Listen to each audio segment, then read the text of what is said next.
It began with a sound, as so many endings do. Not a shout, not a slam, but the low murmur of voices seeping through the heavy oak of the king's study door.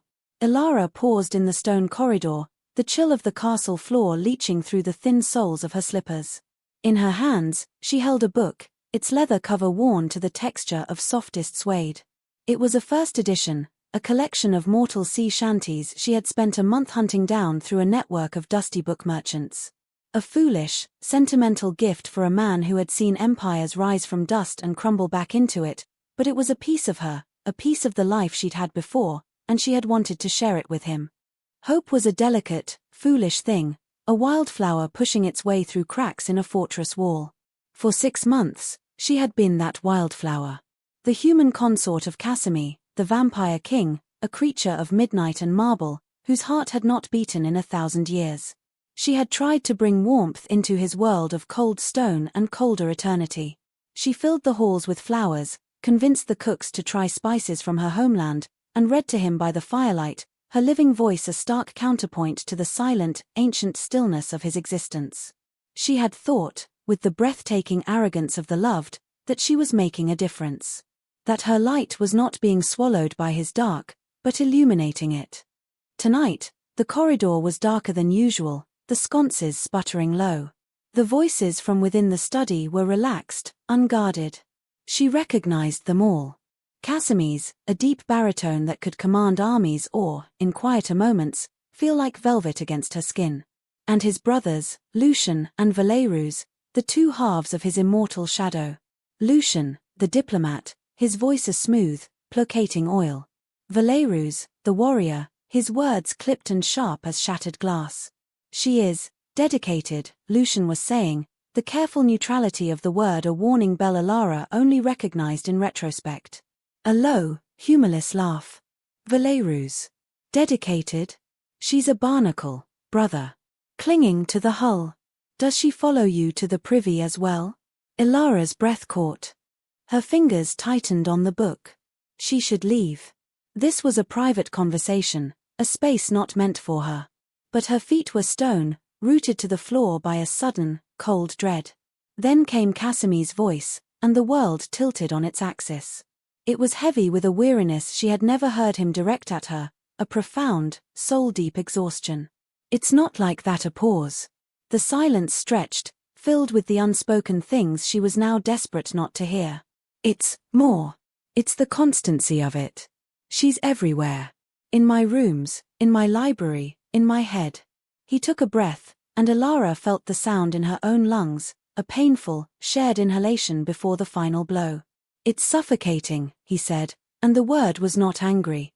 It was worse. It was tired. Resigned. A human heart beats so loudly. It's this incessant thump, thump, thump in the silence. You can't hear yourself think. There's no peace. I have an eternity of quiet, and she's filled it with noise. With feeling. Valerus snorted. The affliction of a mortal wife. They feel. Constantly. And they want you to feel with them. A dreadful business. She means well, Lucian murmured, ever the peacemaker. She is only trying to connect. Her world is so small, so fleeting. She sees you as its center. I don't want to be her center. Casimir's voice was almost a whisper, raw and stripped of all its royal authority. It was the voice of a man confessing a secret shame. I just want a little space. A little silence. The way it was before. The way it was before her. The book in Ilara's hands suddenly felt impossibly heavy, a tome of her own foolishness. Each sea shanty, each tale of fleeting mortal life, was an indictment. She had thought she was offering him a window into her world, but he saw it as an invasion. Her love, her attention, her very heartbeat, they were not a gift, but a burden.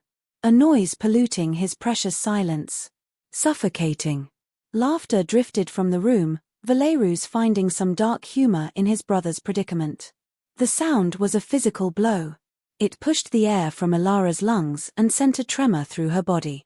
She looked down at the book, at its carefully preserved pages, a history of men who lived and loved and drowned in the space of a single breath. How could she have ever thought it would mean anything to him? Slowly, deliberately, she backed away. Her slippers made no sound on the cold stone. She was a ghost in this castle, she realized. She had only been pretending to be solid. She retreated down the corridor, the faint golden light from the study door shrinking behind her until it was just a pinprick, and then nothing at all. She walked through the echoing halls of the life she thought she was building, and for the first time, she heard the silence Casimir craved. It was vast, and cold, and absolute. And in it, the frantic, foolish beating of her own heart was the only sound she could hear. It was, she thought with a sudden, searing clarity, obscenely loud. The next morning, Casimir woke to an unfamiliar quiet. 4 months, his re-entry into the waking world had been softened by Alara's presence. It was a ritual he had come to expect, a gentle buffer against the harsh stillness of his own nature. There would be the scent of the herbal tea she favored, a grassy, living smell that clung to the heavy velvet curtains. There would be a sliver of morning light she'd allowed past the blackout drapes, a single, defiant sunbeam cutting through the gloom he'd inhabited for centuries. Often, she would already be awake, propped against a mountain of pillows, a book in her lap, the soft rustle of turning pages the first sound to greet him. Today, there was only silence. A deep, profound silence that felt different from the one he'd always known. This was not the peaceful stillness of stone and shadow, it was an absence. He turned his head. Her side of the vast, cold bed was empty.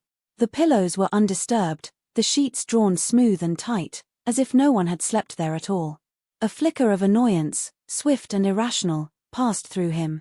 He had spent hours last night complaining of her omnipresence, and now her absence was an immediate affront. He rose, the chill of the chamber seeping into him more than usual. He pulled on a silk robe, his movements silent. He expected to find her in the adjoining sitting room, perhaps staring out the window at the bleak, frost-covered gardens. But the room was empty. The silver tray that usually held her morning tea was gone.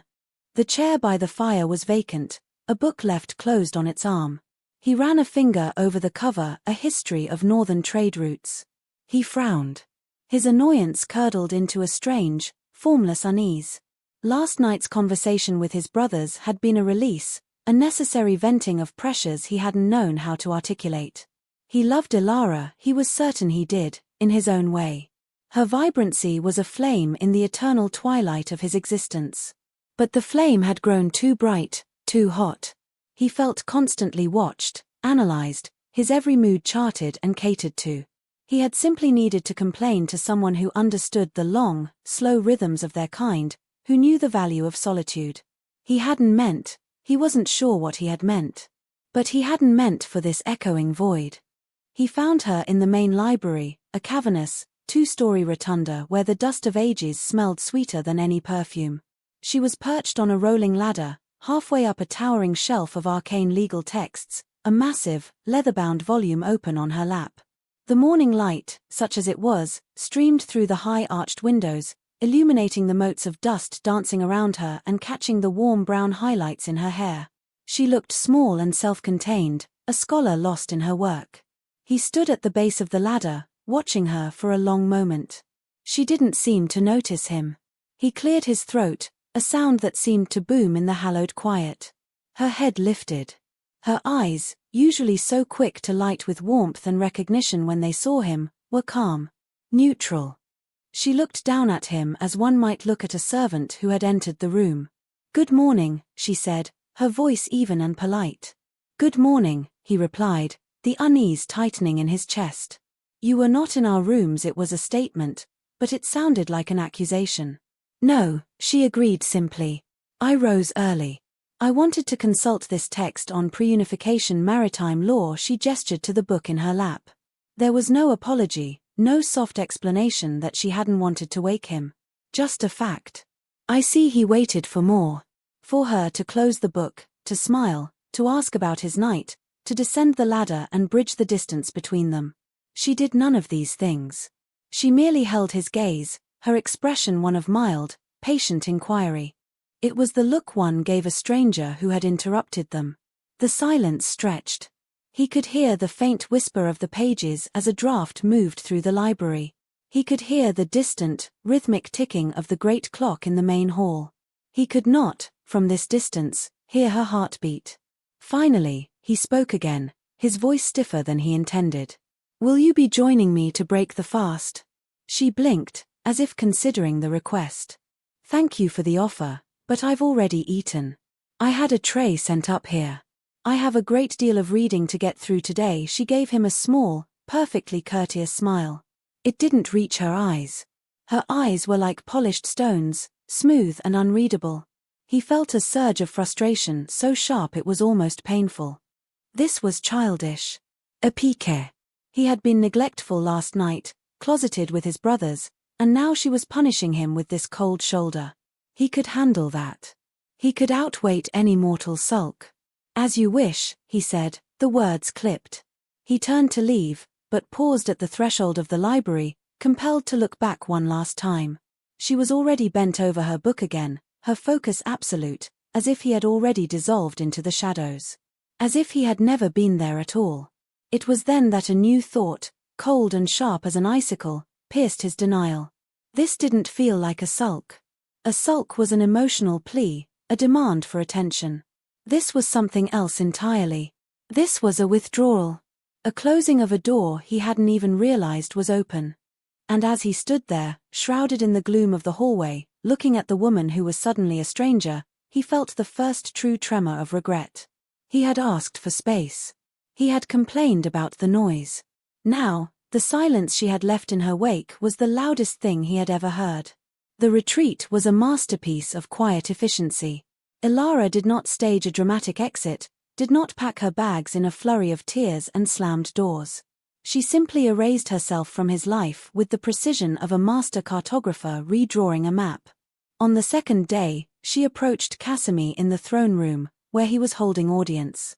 She waited patiently until the last petitioner had bowed his way out, her posture poised and respectful, every inch the perfect consort. "Your Majesty," she began, her voice clear and formal in the cavernous space. The title, which she had not used in private since their first month together, landed like a stone in the quiet room.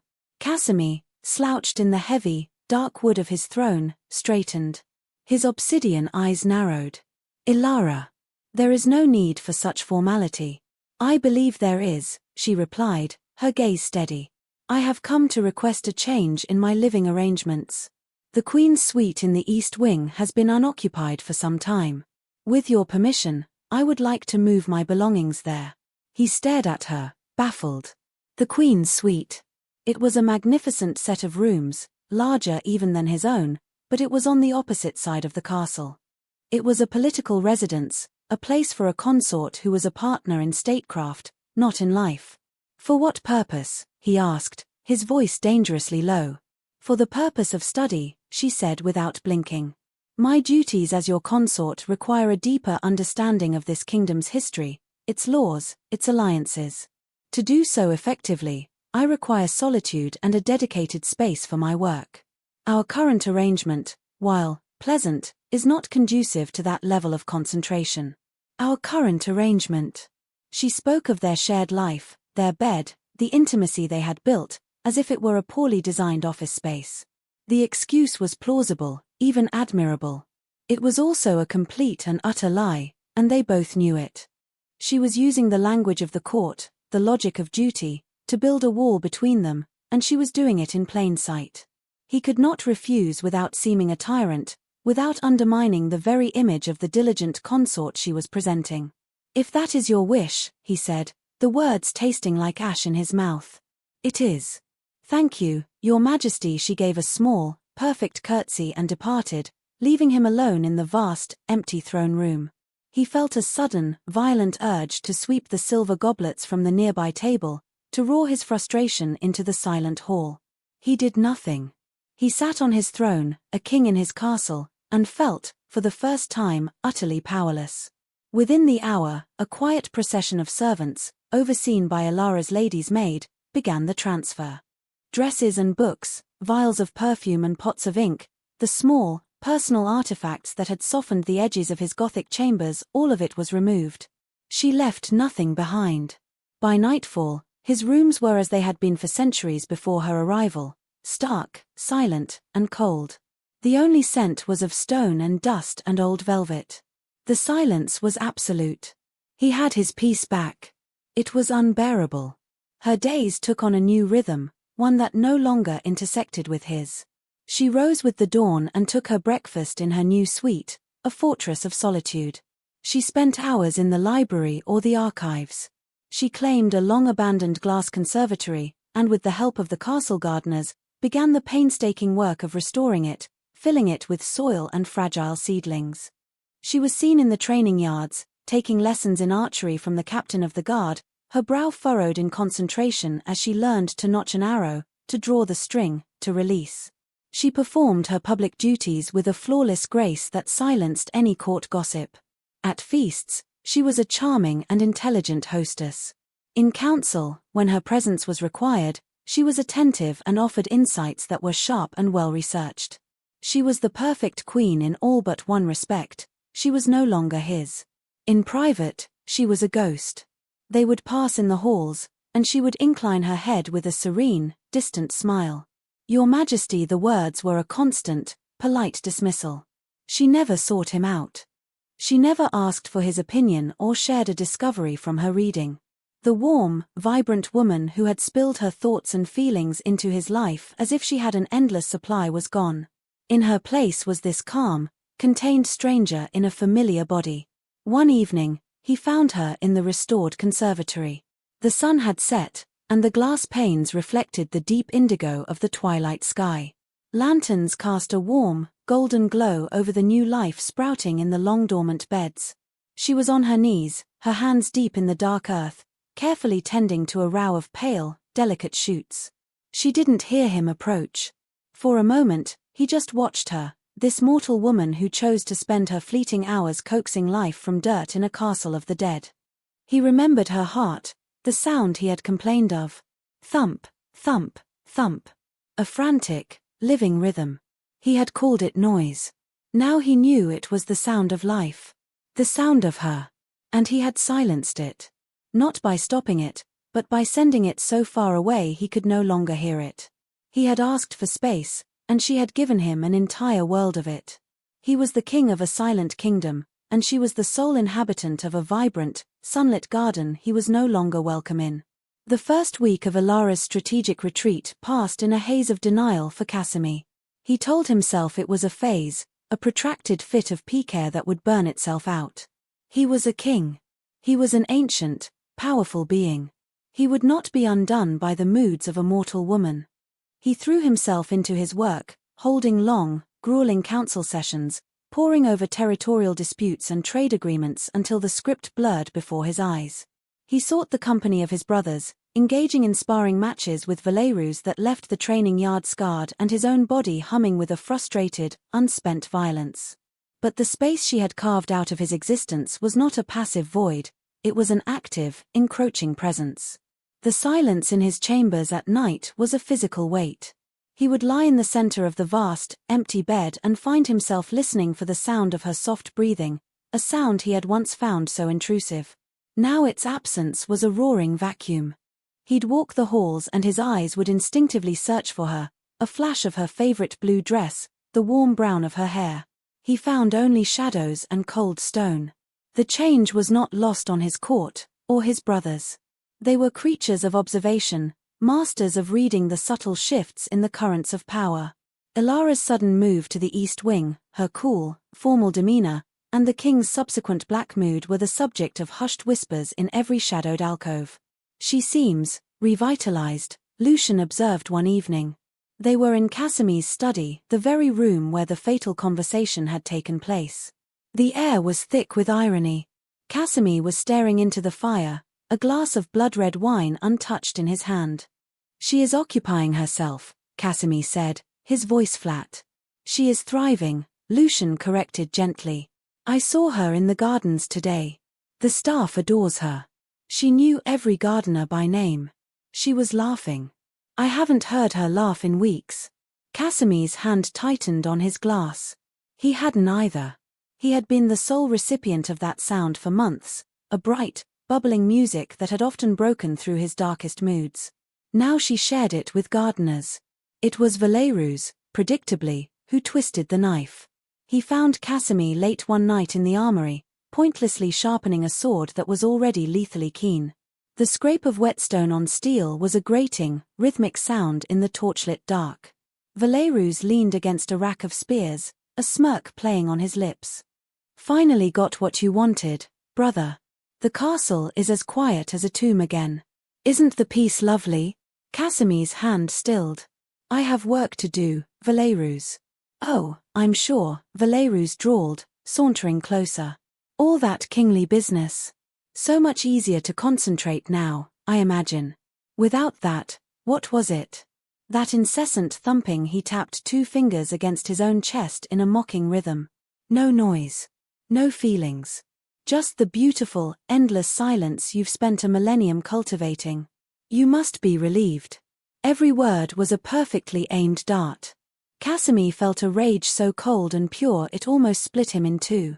He wanted to drive the sword in his hand through his brother's mocking heart. Valerus saw the look in his eyes and his smirk widened. "Careful, Casimir. You're feeling something." Dreadful business. He was throwing Casimir's own words, his own complaints, back in his face. And he was right. The silence wasn't peaceful. It was a torment. The space wasn't freedom. It was a prison of his own making. The full weight of his folly began to settle on him not as a single, crushing blow, but as a slow, creeping rot. He started to notice the small things, the tiny imprints of her presence he had never consciously registered until they were gone. The single wildflowers she used to leave in a bud vase on his desk were no longer there, and the desk looked barren. The specific volume of poetry she'd been reading to him was back on its shelf in the library, its spine flush with the others, no longer marking a place in their shared story. The particular blend of tea she favored was no longer brewed, and the air in the mornings felt thin and lifeless without its scent. He had thought her presence was an encroachment, a taking. He saw now that it had been an offering. A constant, gentle gift of warmth and life and color, and he had not only refused it, he had scorned it. One night, unable to bear the oppressive emptiness of his own rooms, he found himself walking the silent corridor toward the east wing. He stopped 100 feet from her suite, hidden in the deep shadows of a tapestry. He saw a sliver of light from under her door. He could hear the faint, muffled sound of her moving about within. He stood there for an unmeasurable time, a king in exile, staring at a closed door. He had wanted space. She had given it to him. And in that space, he was utterly, terrifyingly alone. He turned and walked back to his empty chambers, the weight of the silence heavier than any crown. He could not endure it. 3 weeks. 3 weeks of perfect, courteous distance. 3 weeks of sleeping in a bed that felt like a sarcophagus. 3 weeks of passing her in the halls and receiving that serene, soul-destroying nod. The king, accustomed to bending the world to his will, was breaking. He found her where he knew she would be, late into the night when the rest of the castle was shrouded in sleep. The library had become her sanctuary, her fortress. A single candelabra on a massive oak table cast a pool of trembling golden light, holding the immense darkness of the room at bay. She sat within that circle of light, a small, illuminated figure against a backdrop of infinite shadow. She was so engrossed in the map she was studying, its delicate lines and faded ink spread out before her, that she didn't sense his approach. Casimir stopped just outside the ring of light, a creature of the dark peering into a warm, living space. Her hair was loosely braided, a few strands escaping to curl around her face. Her brow was furrowed in concentration. He could see the faint pulse in her throat, a tiny, rhythmic flutter. Thump, thump. The sound he had once despised. He would have given a century of his immortal life to be close enough to hear it again. "Ilara," he said. His voice was rough, a rusted hinge in the profound quiet. She didn't startle. Her head lifted slowly, her eyes finding him in the gloom. There was no surprise in them. No fear. Only a deep, weary patience. She looked at him as if he were a tiresome inevitability, a storm that had finally arrived after long, threatening skies. "Your Majesty," she said, her voice a quiet murmur. He stepped into the light, and it felt like a trespass.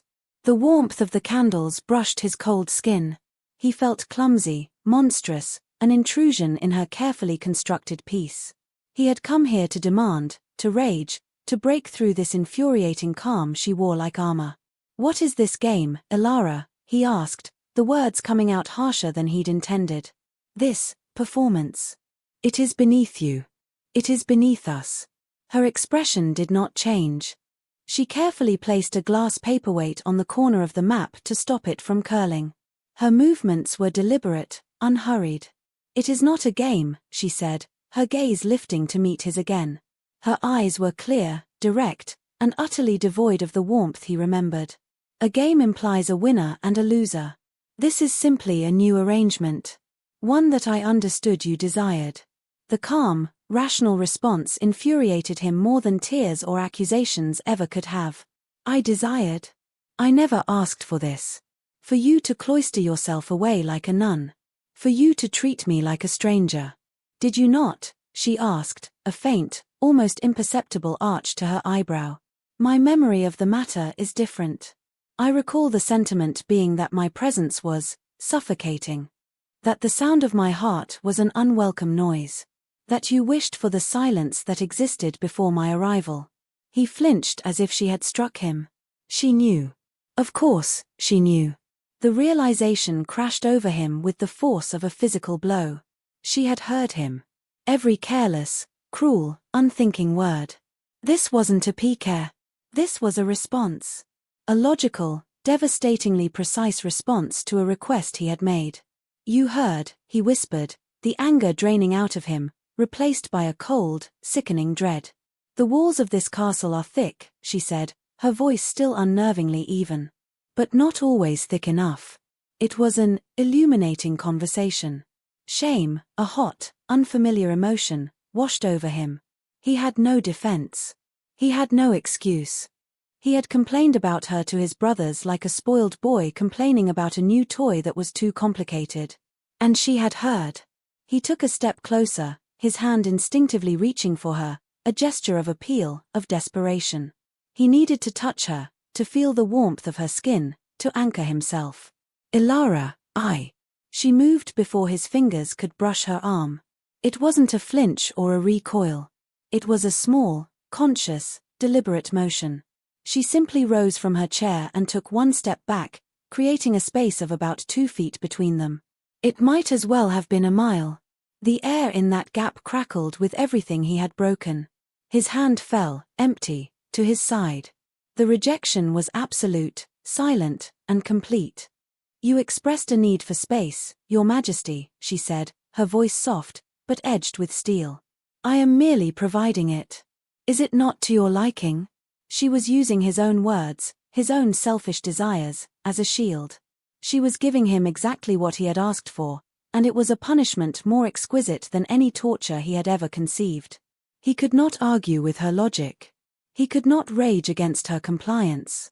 She had given him no emotion to fight, no anger to parry. She had simply agreed with him. He stood there, defeated, a king with no power, a predator with no prey. He was the most powerful being for 1,000 miles, and he was being held at bay by a mortal woman's stillness. "I see," he said, the words hollow. There was nothing else to say. He had been tried and found guilty, and his sentence was this unbearable quiet. He turned and walked away, out of her circle of light and back into the shadows that were his birthright. He did not look back. He felt her eyes on him, but he could not bear to see the look in them. Only when the sound of his footsteps had completely faded, when the vast library was once again silent, did Alara's composure finally break. Her knees gave out, and she sank back into her chair, her hands gripping the edge of the table. A single, hot tear escaped and traced a path through the fine layer of dust on her cheek. She let it fall, a tiny, dark spot on the ancient map of a land she no longer recognized. Then she wiped her face, her hand trembling with the effort of holding herself together. She would not cry for him. She would not. She had work to do. The annual solstice gala was the pinnacle of the court's social calendar, a night of forced merriment and political maneuvering disguised as a celebration. Casimir had always despised it. The press of bodies, the cacophony of meaningless chatter, the cloying scent of wine and sweat and perfume. This year, it was a unique form of hell. He stood on the dais overlooking the grand ballroom, a glass of wine in his hand, a mask of regal indifference fixed on his face, and watched her. Ilara was a vision. She wore a gown of deep sapphire velvet that seemed to drink the light of the 1,000 candles flickering in the chandeliers. Her hair was swept up, adorned with small, star-like diamonds that glittered with every turn of her head. She was not standing by his side, a beautiful but silent accessory to his power. She was moving through the assembled throng, a celestial body with her own gravitational pull. He watched her speak with the grizzled, old count of the northern marches, a man notoriously difficult and taciturn. She was listening intently, her head tilted, and after a moment, the old count actually smiled, a rare cracking of his granite facade. He saw her in debate with the ambassador from the Summer Isles, their heads close together, gesturing to an imaginary map in the air between them. The ambassador, a woman known for her sharp intellect, was nodding in clear admiration. Ilara was not just surviving in his absence, she was commanding. The space he had forced upon her had become her stage. She had filled it not with pining or grief, but with intelligence, grace, and a quiet strength that drew others to her. The courtiers who had once seen her as the king's fragile human pet now saw her as a power in her own right. Then he saw the Duke of Albi. Young, handsome, with a swagger that came from new money and old blood, the Duke had been circling Ilara all evening. Now, he had finally cornered her near the French doors that led to the snow-covered balconies. He was leaning in close, his voice a low murmur, his eyes fixed on her face with an appreciative hunger that was unmistakable. He offered her his arm to lead her outside, into the cool, private darkness. And in that moment, Casimir felt something ugly and primal twist in his gut. It was a feeling so ancient and possessive it startled him with its intensity. Jealousy. Hot, black, and absolute. It was the feeling of a dragon watching a thief approach its hoard. He watched as Ilara gave the Duke a polite, yet firm, shake of her head. She disengaged from him with a practiced ease, turning to speak to a passing lady-in-waiting, leaving the Duke momentarily stranded.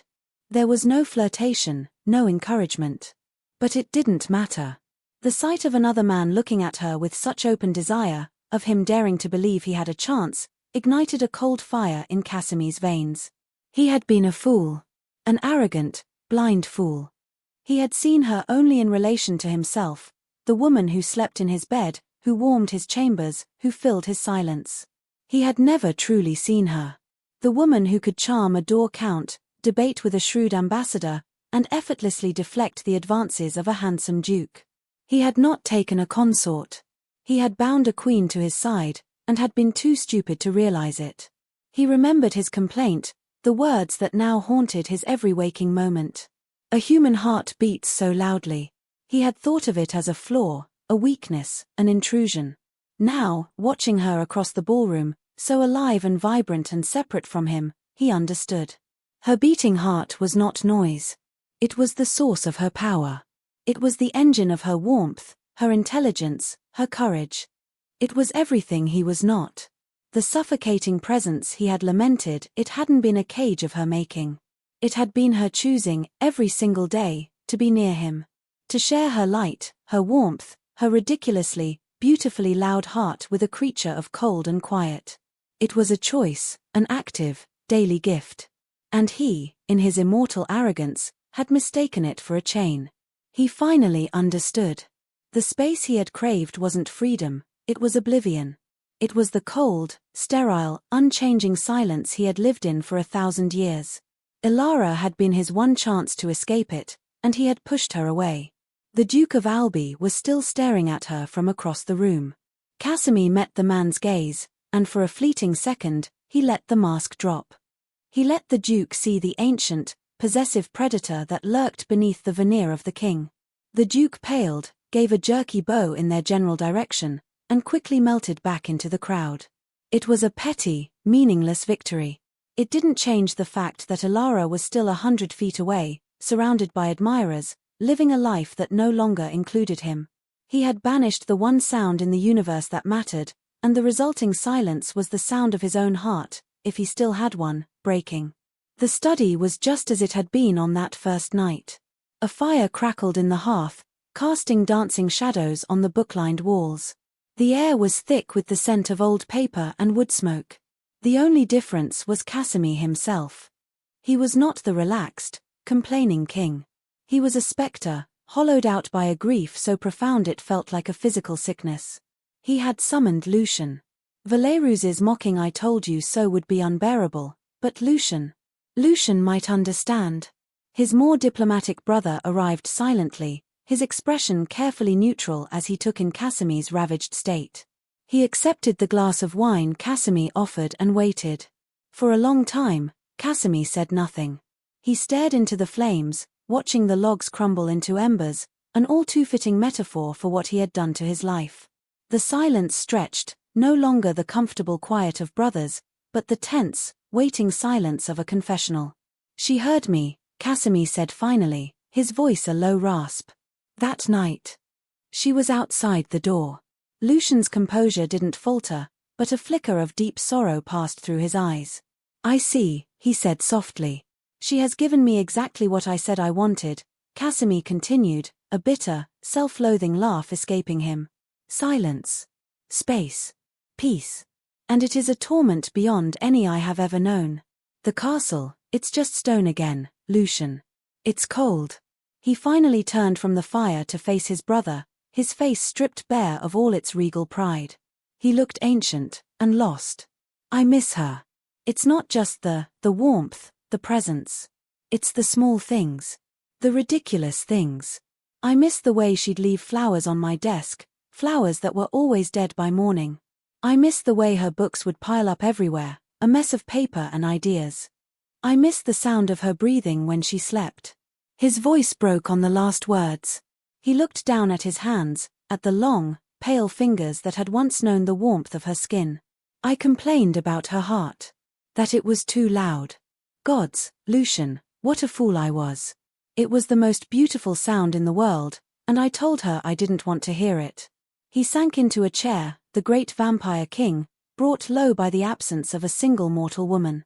"I broke it. I took this beautiful, vibrant, living thing she offered me, and I broke it with my carelessness. My fear." "Fear?" Lucian asked, his voice gentle. Casimir looked up, his eyes haunted. "Yes. Fear. I told you she was suffocating me. It wasn't her. It was me. It was the feeling. She made me feel things I haven't felt in centuries. Vulnerability. A need for someone else. It terrified me. It was easier to call it an annoyance, to push her away, than to admit that a fleeting, mortal woman had become the anchor of my entire existence. I spoke out of fear, and I destroyed everything." He buried his face in his hands. "What do I do? How do I fix this?" Lucian was quiet for a moment, letting his brother's raw, painful confession fill the room. He walked over to the fireplace, his own reflection a dark shape in the glass of a picture frame. "You cannot command her forgiveness, Casimir. You cannot demand her return. You threw her love back in her face and called it a nuisance. The wound is deep." He turned back, his expression serious. "You must do what you have not done since you were a boy. You must be humble. You must be patient. And you must be prepared for it to fail." "What do I do?" Casimir repeated, his voice muffled by his hands. "You tell her," Lucian said, his voice firm but kind. "Not what you want from her. You tell her what you told me. The truth. You tell her you were a fool. You tell her you were afraid. You don't make excuses. You apologize. Not as a king, but as the man who hurt her." He came and stood before his brother's chair. "And you must show her. Words are wind. She will not trust yours now. You must show her that you have changed. That you see her, truly see her, for who she is." Lucian paused, his final words landing with quiet finality in the still room. "And you must be prepared for her to not believe you. Or worse, to no longer care. You asked for space. She may have decided she likes it." The words were a cold spike of terror in Casimir's chest. The thought that she might be happier now, in her quiet, ordered world without him, it was a pain sharper than any blade. But Lucian was right. He had to try. He owed her that. He had to venture into the cold, silent space he had created and see if there was anything left to salvage from the wreckage. The gestures began subtly, like the first, tentative rays of a dawn that might never break. Casimir did not storm her new suite or demand an audience. He had learned, through pain, that his power and position were useless here. This was not a battle to be won with force, but a pilgrimage to be made on his knees. A week after his confession to Lucian, Ilara woke to find something on the floor just outside her door. It was a single, perfect flower. A moon petal, its petals the color of fresh cream, so delicate they were almost translucent. It was a notoriously difficult bloom to cultivate, one that only opened its face to the full moon and withered by sunrise. She had spent weeks in the conservatory, trying to coax a pot of stubborn seedlings to life, with no success. This one was flawless, its stem resting on a bed of damp moss to keep it alive. There was no note. No grand declaration. Just the flower. An apology in botanical form. A quiet acknowledgement of her passions, of the world she was building for herself. She hesitated, her hand hovering over it, then quickly brought it inside, her heart giving a painful, traitorous lurch. A few days later, as she worked in the archives, a servant arrived with a silver tray. On it was a steaming pot of her favorite jasmine tea and a small plate of honey cakes, just the way she liked them. She hadn't requested it. When she looked at the young servant girl in confusion, the girl just dipped her head and murmured, "From the king's kitchens, my lady. He commanded it be brought to you." He was remembering. He was paying attention to the small details of her comfort, the things he had once taken for granted. She drank the tea, and it tasted of a fragile, terrifying hope. The most significant gesture came during a meeting of the small council. They were debating a border dispute with the hill tribes of the north, a complex issue involving ancient grazing rights and new trade routes. Ilara, who had been studying the region's cartography, pointed out a discrepancy in the maps being presented by Lord Vorlag, a belligerent, old-guard noble who viewed her presence on the council as an affront. "If you look at the maps from the Third Dynasty, my lord," she began, her voice calm and clear, "you will see the river's course was significantly different. The lands you claim as baronial were, in fact, designated as common pasture. Your claim is based on a map that is 500 years out of date." Lord Vorlag's face purpled. "We are not here to be lectured on geography by a foreigner," he sneered, the insult hanging in the air. "This is a matter for warriors and statesmen, not for librarians." The room went silent. Every eye turned to Casimir, seated at the head of the table.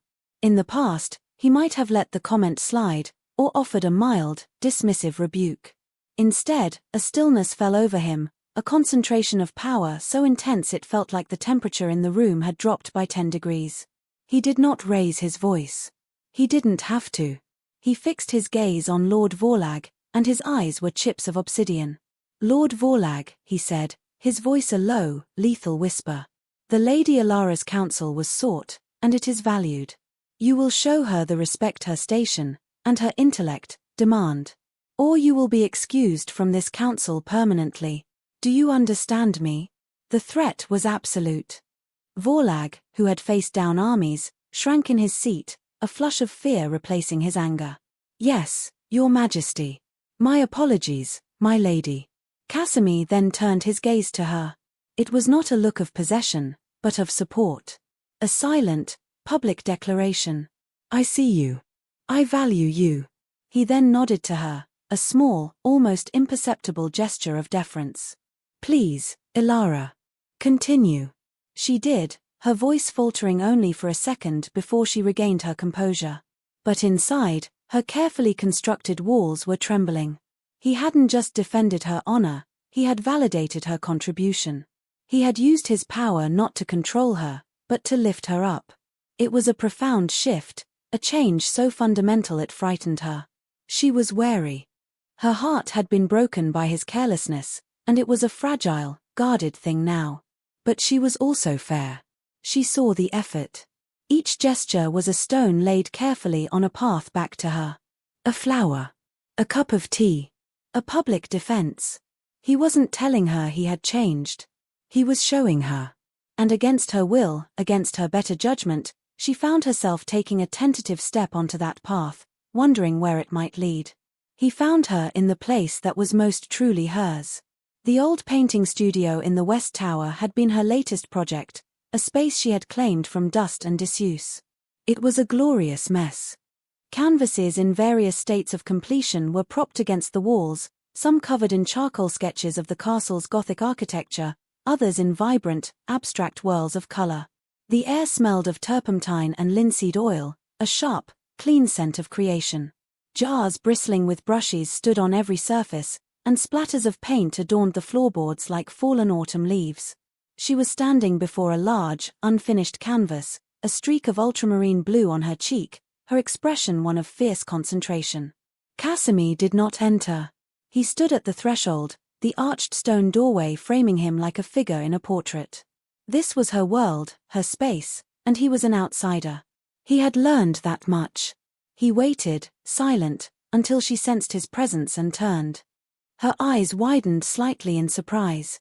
Her first instinct was to put down her brush, to wipe the paint from her cheek, to become the poised consort once more. She resisted it. This was her space. He would take her as she was, or not at all. "Your Majesty," she said, her voice neutral, but she did not curtsy. He took a half step into the room, his eyes scanning the vibrant chaos. He looked from her paint-stained fingers to the half-finished world on the canvas.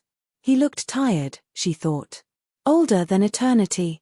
The arrogance was gone, replaced by a deep, hollowed-out vulnerability that was more disarming than any show of power. "Ilara," he began, his voice quiet, hesitant. "May I speak with you?" She nodded, gesturing with her brush to a rickety wooden stool. "You are the king. You may do as you please." "No," he said, the word sharp with pain. "No, that is not true. Not here. Not with you." He ignored the stool, choosing to remain standing, keeping a respectful distance. He would not crowd her. He would not intimidate.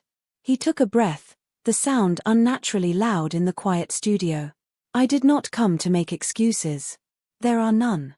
I came to apologize." He looked directly at her, his dark eyes holding hers, and she could see the terrifying honesty in them. "What I said, it was cruel, and foolish, and unforgivable. I was a fool." He paused, as if gathering the strength to say the next part. "I told you that you were suffocating me. That was a lie. The truth is, I was suffocating. Under the weight of my own fear. For centuries, I have felt nothing. A long, grey, unchanging landscape. And then you came. You brought color, and noise, and warmth. You made me feel again. And it terrified me." This was not the clumsy, angry confrontation in the library. This was a confession. Raw, unvarnished, and utterly humiliating for a creature as proud as he.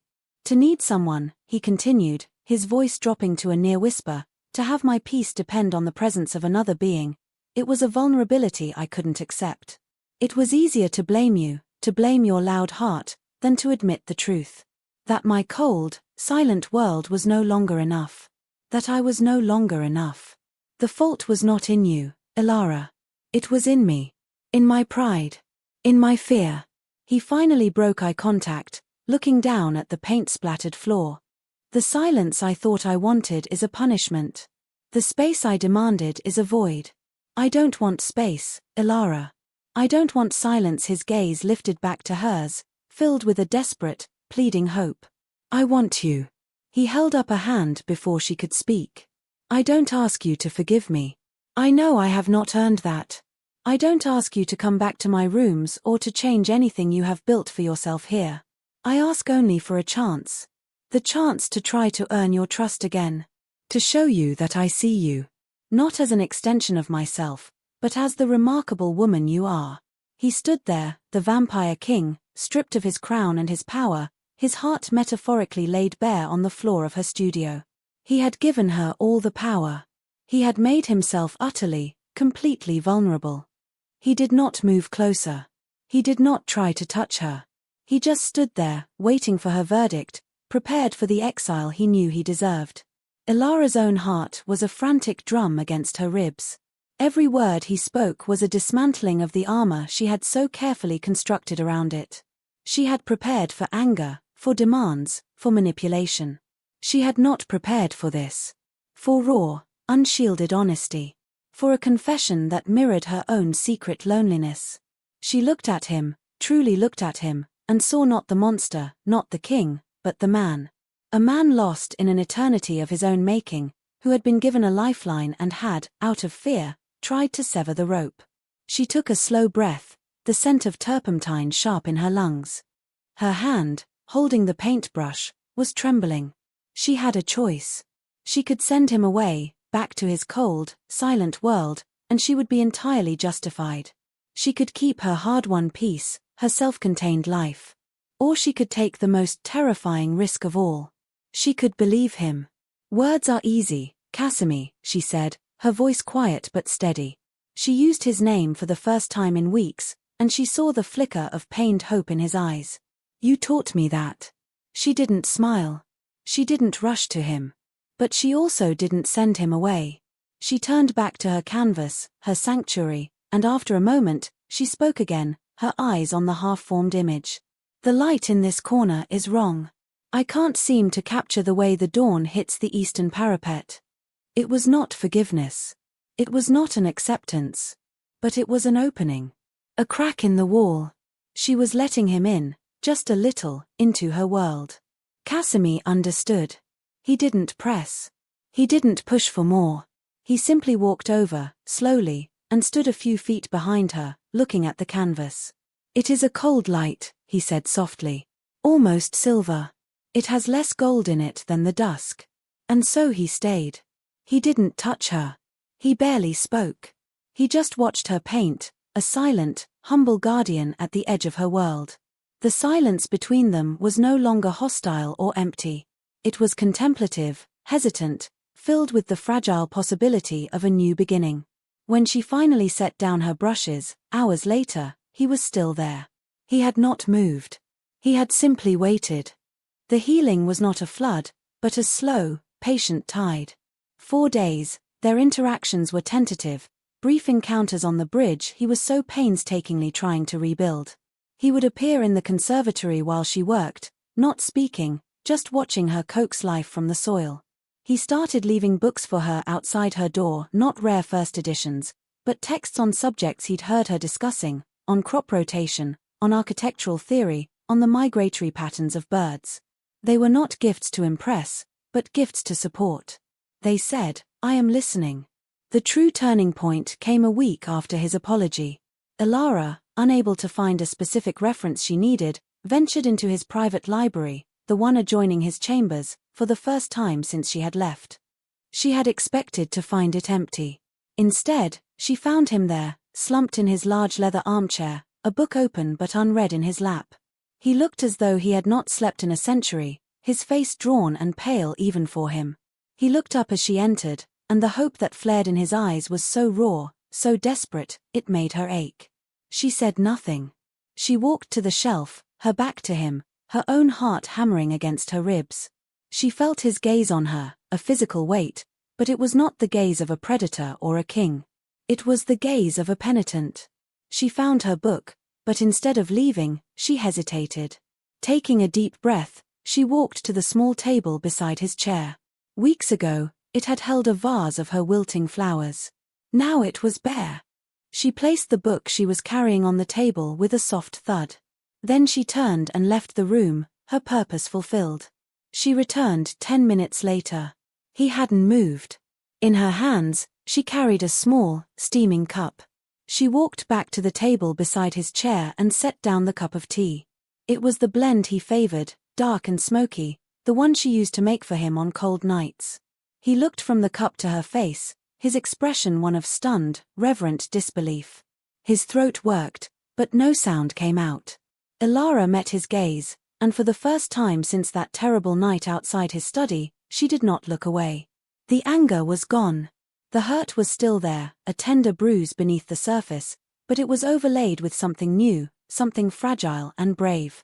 She did not go to the chair beside him, the one she had always occupied. That closeness was not yet earned. Instead, she crossed to the armchair opposite his, separated by a small hearth rug and a chasm of past mistakes. She sat down. She opened the book she had retrieved. The silence in the room was absolute. It was the same silence he had craved, the same silence that had become his torment. But now, it was different. It was a shared silence. Companionable. Peaceful. He finally reached for the cup, his long, pale fingers trembling slightly as they wrapped around the warmth of the porcelain. He raised it to his lips and drank. He closed his eyes, and she could see the relief wash over his features. It was more than tea. It was a pardon. After a long moment, he set the cup down and opened his own book. He did not speak. He did not need to. They sat there for hours as the light outside faded from grey to black, two solitary figures in a pool of lamplight, reading in a shared, peaceful quiet. Finally, as the moon rose high in the sky, he set his book aside. He leaned forward, slowly, and reached his hand out across the space between them, laying it palm up on the rug that separated their chairs. It was an offering. A question. A plea. It was not a demand. It was a gesture of complete trust and complete surrender. Ilara looked down at his hand, so pale and still against the dark wall. This was the hand that could command armies, that could sign death warrants, that had lived through ages. Now, it was offered to her, open and vulnerable. She thought of the pain, the loneliness, the cold silence. And she thought of the flower, the public defense, the raw honesty of his apology.